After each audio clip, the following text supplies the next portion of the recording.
sure that we remind the future of what the past was, our state looks brighter.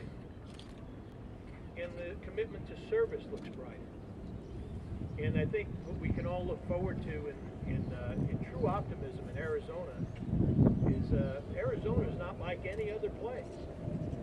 I mean, we like to get into fights from time to time, but we like to have the debate. This is the place where that all happens. This is the place where it's supposed to happen. And this is the building that they built for us so that we can have those debates here. And this is the place where the people of Arizona said that our public servants will come and work for us. And that in and of itself is very honorable. So I thank you for including me in this great opportunity to really honor and appreciate our past and continue to remember what that's supposed to mean as the pathway we're supposed to set continuously for our future. So thank you very much for this wonderful opportunity, this great dedication, and thank you for your service to the state of Arizona as well. Thank you.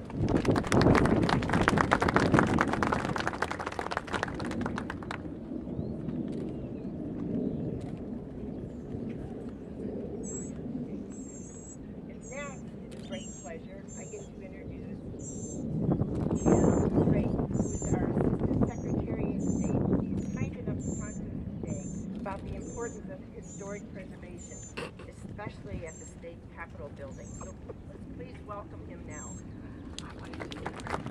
Thank you, Jane, and thank you to everyone who came out today. Behind me, the state capitol building is the crown jewel of the Capitol Mall, and indeed the Capitol Museum. The territorial capitol, the structure itself, is a museum exhibit. For every museum tour, it is the focal point of discussion, and it is the first focal point about imparting knowledge about Arizona, Arizona's government, and Arizona's history. Each year, more than 70,000 visitors learn about the Capitol, such as how the local stone was harvested. Light brown is tufa up near Prescott. The lower level is granite, which came from down near the Salt River. Winged Victory up on top stands fully 95 feet above the ground.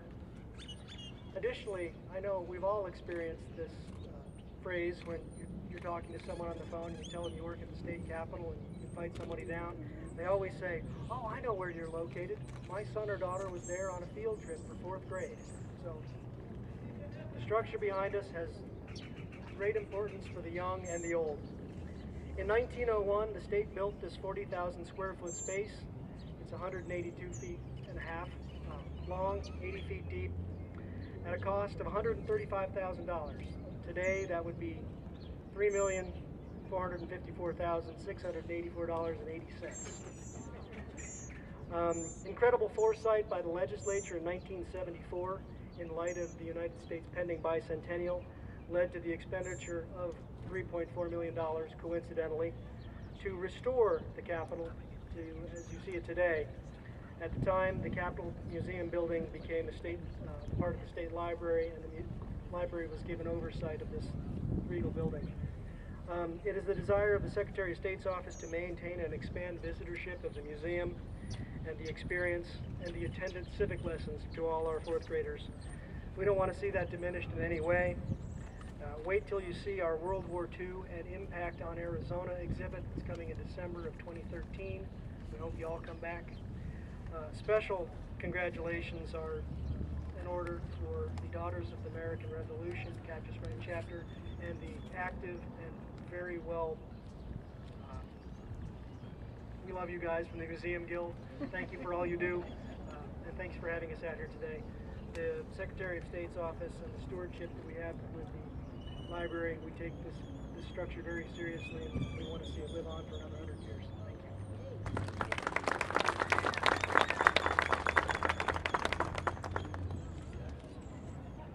Next, I get to introduce Tom Chapman, who is the City of Phoenix Historical Preservation Commission Chair.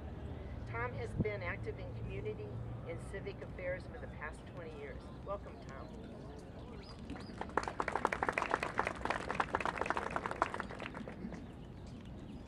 Speaker, Mr. Drake, friends, legislators, friends of this place and the this wonderful state. It's my pleasure to be here today as the chairperson of the Phoenix Historical Preservation Commission, and as a personal note, the immediate past vice chair of the Legislative Governmental Mall Commission, which oversees the Capitol Mall. I love this place, and it's a great personal privilege to be here today. But I'm here to talk to you a little bit about historic preservation in Phoenix. Last year, we almost lost an icon in the David Wright House, which was the house that was built by Frank Lloyd Wright for his son. But thank goodness we prevailed and we've saved. We have plans to continue this, how important all this is, etc. And because these landmarks, and this is a landmark, and this is, remember, the capital city, Phoenix, why it is so important that we all are here to honor this great thing. It reminds me of the late Polly Rosenbaum. For those of you who don't know or who remember, was one of the longest legislators in the history of the nation, let alone our state. And I'm quite sure that her spirit is with us today. She loved this place, and how wonderful it was. As we look on the mall this morning, we see what Mr. Drake talked about, what the speaker talked about, what this building means to all of us who are involved civically in the state or in the city. It's really an honor to be here. And I just wanted to remind you all that if we do not know our past, how could we possibly know our future? So continue to come out here and see what this group does. I want to thank the DAR and all of you that are here. Thank you very much.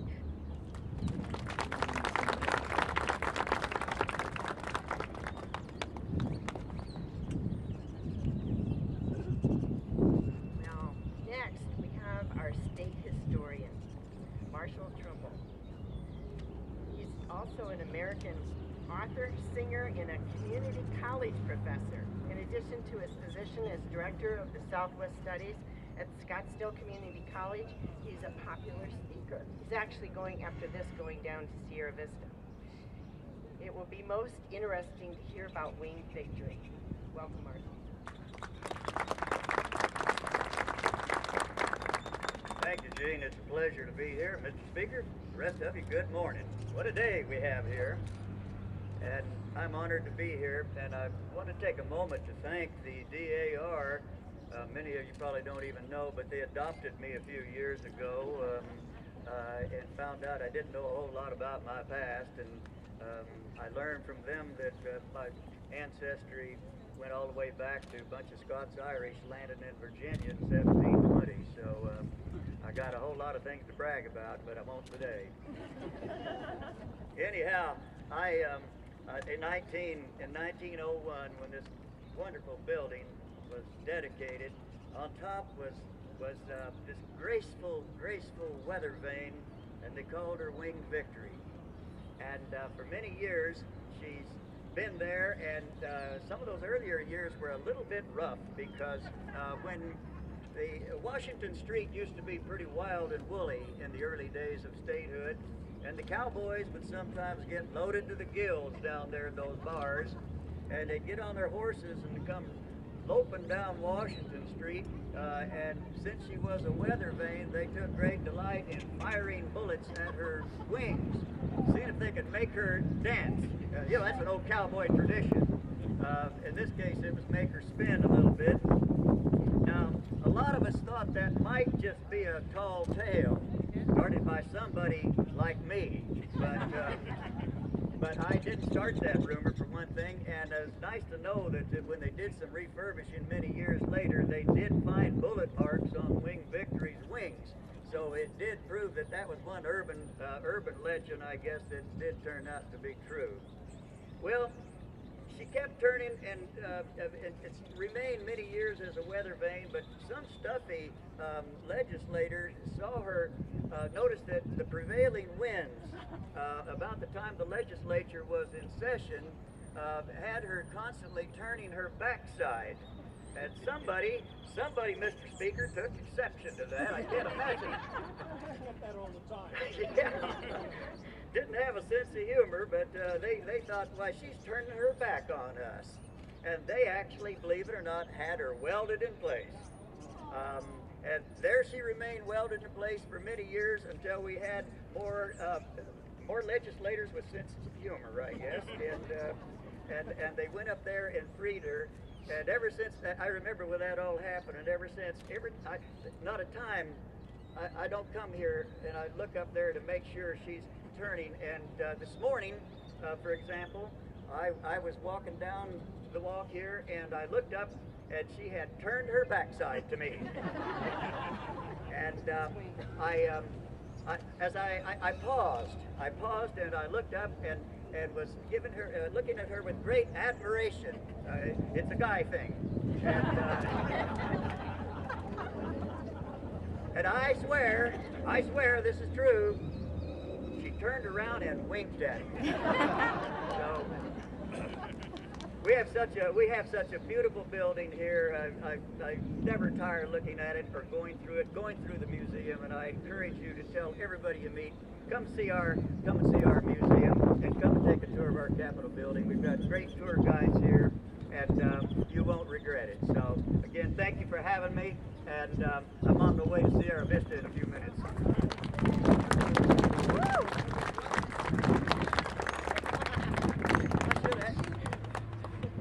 Gene wanted to see the wink, but I don't carry one of those little cameras that takes pictures. I don't even carry anything.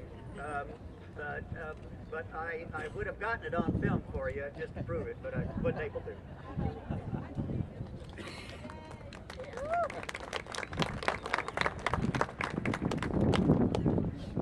And what more can be said of our next two guests?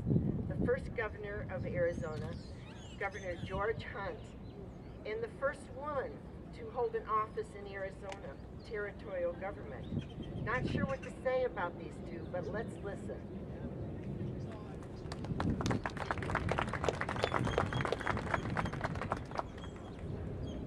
Thank you for inviting us to this lovely occasion.